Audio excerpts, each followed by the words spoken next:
Shalom, perkenalkan nama saya Bintang Sapitri Sihombing, NIM 190203005. Baiklah, di sini saya akan memaparkan tentang teori kepemimpinan. Latar belakang dari teori kepemimpinan. Salah seorang ahli menyimpulkan bahwa kepemimpinan merupakan salah satu fenomena yang paling mudah diobservasi, tetapi menjadi salah satu hal yang paling sulit dipahami. Mendefinisikan kepemimpinan merupakan suatu masalah yang kompleks dan sulit, karena sifat dasar kepemimpinan itu sendiri memang sangat kompleks. Akan tetapi, perkembangan ilmu saat ini telah membawa banyak kemajuan sehingga pemahaman tentang kepemimpinan menjadi lebih sistematis dan objektif. Kepemimpinan tampaknya lebih merupakan konsep yang berdasarkan pengalaman. Arti kata-kata ketua atau raja yang dapat ditemukan dalam beberapa bahasa hanyalah untuk menunjukkan adanya pembedaan antara pemerintah dari anggota masyarakat lainnya. Banyaknya konsep definisi kepemimpinan yang berbeda, hampir sebanyak jumlah orang yang telah berusaha untuk mendefinisikannya. Untuk lebih mempermudah pemahaman kita, maka akan diacu satu definisi yang kiranya mampu menjadi landasan untuk membahas konsep kepemimpinan itu sendiri. Kepemimpinan adalah sebuah hubungan yang saling mempengaruhi di antara pemimpin dan pengikut bawahan yang menginginkan perubahan nyata yang mencerminkan tujuan bersamanya. Kepemimpinan yaitu proses mempengaruhi orang lain. Kepemimpinan yaitu proses mempengaruhi orang lain. Gaya kepemimpinannya berupa pola perilaku yang tampil ketika seseorang mencoba mempengaruhi perilaku orang lain sebagaimana mereka sendiri menganggap demikian. Banyaknya konsep definisi mengenai kepemimpinan yang berbeda, hampir sebanyak jumlah orang yang telah berusaha untuk mendefinisikannya.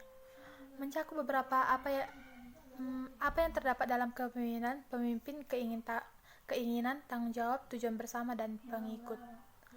Adapun rumusan masalah yang akan dipecahkan yaitu apa itu teori kepemimpinan, apa itu teori genetis, apa itu teori Gridman, apa itu teori sifat, apa itu teori perilaku, dan apa itu teori situasional.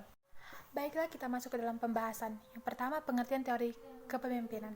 Kepemimpinan adalah salah fungsi manajemen untuk mempengaruhi, mengarahkan, memotivasi, dan mengawasi orang lain agar dapat melakukan tugas-tugas yang telah direncanakan sehingga mencapai sasaran dan tujuan organisasinya. Kemampuan kepemimpinan atau leadership seorang manajer akan sangat mempengaruhi kinerja organisasi, terutama dalam hal pencapaian tujuan organisasinya. Jadi, teori kepemimpinan umumnya berupaya memberi paparan atau penjelasan terkait pemimpin dan kepemimpinan dengan cara mengemukakan beberapa segi, misalnya latar belakang sejarah sang pemimpin beserta dengan kepemimpinannya. Adapun beberapa pengertian teori kepemimpinan menurut para ahli, yaitu yang pertama menurut Jung. Definisi kepemimpinan menurut Jung yaitu suatu bentuk dominasi atas dasar kemampuan individu yang mampu mengajak dan mendorong orang lain untuk melakukan sesuatu berdasar penerimaan dari kelompok dan mempunyai suatu keahlian khusus yang tepat dalam situasi tertentu. Yang kedua yaitu menurut Tit atau Terry. Kepemimpinan menurut Terry Hoyt yaitu seni mempengaruhi orang lain supaya mau bekerja sama berdasar atas kemampuan orang tersebut dalam memberikan bimbingan dan arahan guna mencapai tujuan yang diinginkan oleh kelompok. Yang ketiga yaitu menurut Moegiono. Definisi kepemimpinan menurut Moegiono yaitu merupakan akibat dari satu arah yang mungkin dikarenakan sang pemimpin memiliki kualitas tertentu yang membuatnya unggul di antara pengikutnya. Dari beberapa definisi kepemimpinan di atas memang ketara adanya kesamaan dari makna kepemimpinan.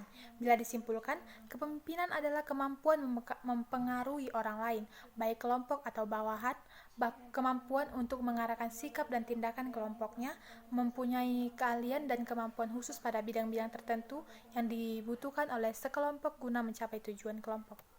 Baiklah, kita akan masuk ke teori genetik. Inti dari teori ini tersimpul dalam mengadakan leaders are born and not made, bahwa penganut teori ini mengatakan bahwa seorang pemimpin ia telah dilahirkan dengan bakat pemimpin. Dalam keadaan bagaimanapun, seorang ditempatkan pada suatu waktu, ia akan menjadi pemimpin karena ia dilahirkan untuk itu. Artinya, takdir itu Baiklah, sekarang kita masuk ke dalam teori Gridman. Teori Gridman adalah teori kepemimpinan kuno pada zaman Yunani kuno atau zaman Roma. Teori ini menyatakan bahwa seorang menjadi pemimpin karena bawaan lahir. Namun, tidak seluruhnya teori ini dapat diterima pada saat itu, karena menjadi pemimpin bisa dicapai melalui pendidikan dan pengalaman. Teori ini juga mengatakan bahwa pemimpin besar atau great leader dilahirkan bukan dibuat, dan dilandasi oleh keyakinan bahwa pemimpin merupakan orang yang memiliki sifat-sifat luar biasa dan dilahirkan dengan kualitas istimewa yang dibawa sejak lahir dan ditakdirkan menjadi seorang pemimpin di berbagai macam organisasi. Baiklah, kita masuk ke dalam teori sifat. Para peneliti terdahulu memformulasikan teori kepemimpinan yang disebut sebagai teori orang besar, atau The Great Person Theory, yang memandang bahwa para pemimpin besar memang telah memiliki beberapa trait tertentu yang membedakan mereka dengan kebanyakan orang.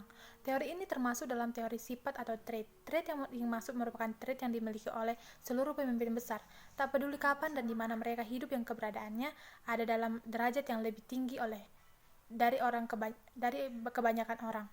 Teori ini bertolak dari dasar pemikiran bahwa keberhasilan seseorang pemimpin ditentukan oleh sifat-sifat, perangai, atau ciri-ciri yang dimiliki pemimpin itu. Teori sifat disebut juga sebagai pendekatan hereditary atau turun-menurun, yang mengatakan that leaders are born and not made, that leaders do not acquire the ability to lead but inherit it. Teori ini memandang kepemimpinan sebagai suatu kombinasi sifat-sifat bawahan atau watak yang baik. Kita masuk ke dalam teori perilaku.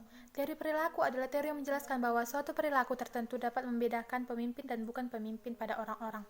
Konsep teori X dan Y dikemukakan oleh Douglas Gregor dalam buku The Human Side Enterprise, di mana para manajer atau pemimpin organisasi perusahaan memiliki dua jenis pandangan terhadap para pegawai karyawan, yaitu teori X dan teori Y.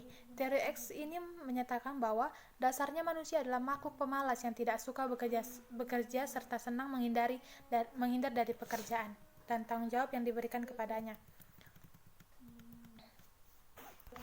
Baiklah, kita masuk ke teori situasional.